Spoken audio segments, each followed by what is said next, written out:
2004. The Gulf War had just ended. The U.S. military had just terminated on a witch hunt 12 Arabic-speaking gay translators. 12. Wow. 12 of them had been terminated. They lost their careers in the military at that point in time. This is before the rules changed. And they were out. I was in the unenvious position of being offered almost one of those jobs. And then thinking, how in the hell could I take this, the ungodly amount of money they were offering me to do this, and go over there? And I kept telling them, my Arabic is not that good anymore. I've lost a lot of it. And then being offered that position, and then thinking that my fellow brothers were being discriminated against, and it really tore into me to do this. And I ended up declining the job for several reasons, but that's what the positions you're put in sometimes. But the point is, we still face discrimination, a lot of discrimination. Oh yeah. It's very subtle and it's very ruthless a lot of times. But it doesn't mean it's gone. That's exactly right. That's exactly right. It's there, and we've got to do everything we can to work together as a team to try to move forward. And we have so many young people in the LGBT community now that are taking action. And I'm so proud of some of the young people, and like you, for example, yourself, and what you've done. And we have a lot of people like this that we need to get active, though. And they need to not sit back and think that the fight is over because we have marriage. That's not the end. Right. Nowhere near it. And that's just scratching the surface. Yes.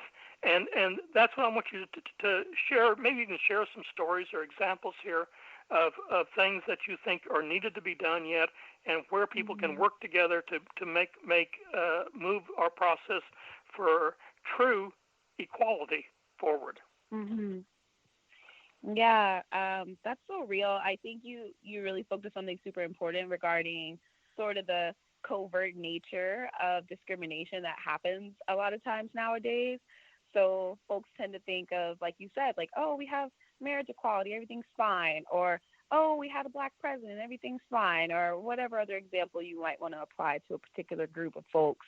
But really, like, the insidious nature of discrimination is often what makes it so bad now. I mean, it's often so under the table or disguised as something else in ways that still impact people, but is often harder to prove, or often makes you question whether or not something was impactful to you or not, or whether you're just being dramatic or anything like that someone might throw at you. Microaggressions are extremely popular. Those subtle, slight remarks or comments that are seemingly innocent, but really point to underlying biases that people have towards a particular group of people, things like that. So, but in terms of solution, I think particularly like what you said in regards to youth, I think that's super important. I know here in Orlando, one of my favorite organizations doing work right now is Q Latinx. They've been doing a lot of work with the queer Latinx community. It was an organization that emerged after the tragedy that happened at Pulse a couple of years ago. And they've really been working through an intersectional approach to explore how Latinx queer youth were experiencing their identities and how they were being treated, and what sorts of resources and support did they need.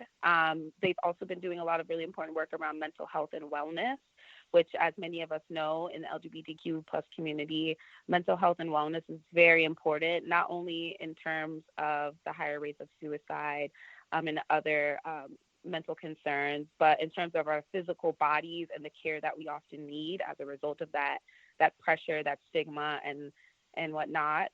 Particularly for our trans people, I think it's really important because they experience the most bars when it comes to access to healthcare. And I think that there's layers to this. So organizations and groups of folks who are really trying to address these gaps and challenges are going to be really important. I think also exploring the ways in which other issues outside of specifically just being queer affect us. So, for example, the fight for housing, the fight for reproductive justice and reproductive health, all of these things impact folks within our community and outside of it. I think it's about highlighting those opportunities that we have to bridge those gaps. It's going to be really key for us. And again, asking people of those groups what they need to feel supported. Conducting community surveys is really important. I know after Hurricane Dorian, a lot of folks in Florida were conducting community needs assessments. And some of those assessments, because I'm a part of a nonprofit that was connected to some of those assessments being distributed, some of those assessments asked if people wanted to disclose their sexual orientation. And that was very intentional because we often know that queer youth in particular, but queer people in general, are often left out when it comes to resources. They experience higher rates of homelessness and experience certain types of vulnerability that mainstream media doesn't cover. So I think that it's really important for us to really invest in our communities and see what their needs are so that we can respond accordingly. And that also helps in terms of policy, in terms of elections and candidates.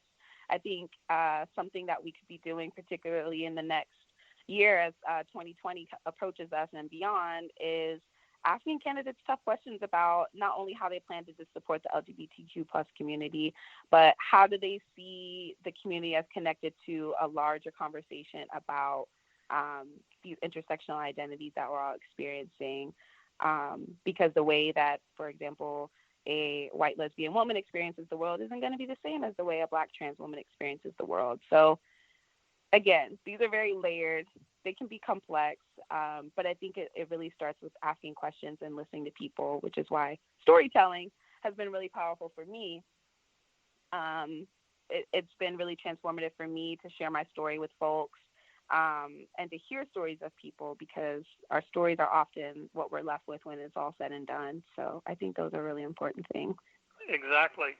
You know, we have a long way to go, and we have a lot of people to educate, and we've got to keep this process moving forward. And I'm so glad we have people like you working, other people working, other organizations here too, and we've got to work together and do everything we can. We have an opportunity, like you said, and I like what you said there about asking some of the candidates tough questions about how they're going to identify these.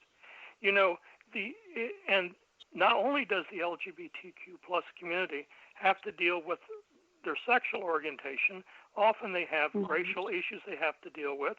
They have homelessness like everybody else does, or have housing challenges like this. They got family issues. They've got everything else other people have got, plus more layered on top of them. And this makes life even more tougher. And in order to survive and thrive, that's what, you know, a lot of people have said statistically. A lot of, I don't know if you know the statistic, but a lot of LGBT people tend to excel in certain areas in education and things like this. And part of this is, they believe, is because of the psychological factors that they have to know that they have to be better if they're going to survive. And this same thing is going to be applied to the people of color and what they've been through. So this goes, and I'm sure as a person you can speak to this. You know what I'm talking about here. And and it forces you to excel, which is, in a way, it's positive, but in a way we shouldn't have to do that. We should be treated equally. We should have. Sorry, go ahead. I'm sorry. I just wanted to say I just finished talking here a couple of minutes ago before I talk with you with a Native American and what they went through. I learned some things new, you know, and what they go through, and their LGBTQ experiences too, you know. And it's interesting when you hear what they have to go through, and they're dealing with this, and they're Native American, and they have all kinds of other issues they have to deal with as well, you know. So we have so many people. Go ahead. I'm sorry, but anyway, I just let you go on and tell a little bit about where we're headed with this. Okay. Yeah, I think it's really important that you brought up the previous guest you had right before me. I know, like, in the conference, I talked a little bit about how Indigenous people experience, you know, how they experience their perception of the world and where they fit into the community, and how it's really interesting because oftentimes Indigenous folks aren't really, they're rendered invisible a lot of times. But they're still here, they're still present, and they're still thriving. And Indigenous folks are really, the folks that I personally trust when it comes to climate change and how we're going to save this planet. I think that Indigenous folks should be leading the fight when it comes to climate change and being at the table when it comes to decision making around how we can create sustainable options for our planet.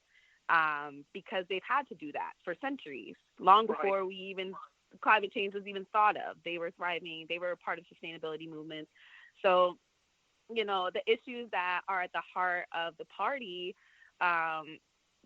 folks need to feel included in those, and folks should be included in those. Groups who are most impacted by those issues should be having decision-making power. They should be at the center of our movement, but oftentimes they're not, and in part that's because they don't feel represented, but in part it's because folks aren't creating those spaces. And it's not to blame anyone, it's not to shed any doubt or be doom and gloom about it, because I think we're in a moment where we have a really critical opportunity to change that, particularly next year. We know next year is going to be intense, but I think like that we're being proactive now and we're starting to see some really important changes is really key here. Rain, we're running out of time.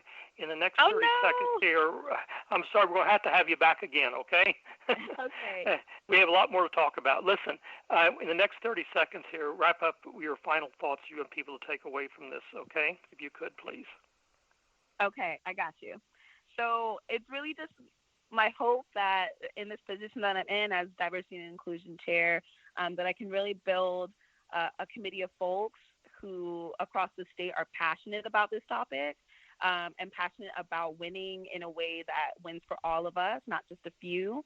I think that, ideally we'll have folks who are represented from some of the demographics we talked about today, but who are ready to get collaborative on putting diversity and inclusion at the forefront of our work. So I'm excited. I know we can do this. And I'm just really excited and so grateful that you had me on the show today. Seriously, I appreciate it so much. I'm so grateful we had you too. And I'm going to close here, and we'll have you back again, I hope, okay? Okay, talk to you later. Bye. This has been Steve Ryan for Coastal Progressive and Rainbow Forum on Society Bites Radio. And we hope you all will tune in again. Thank you very much.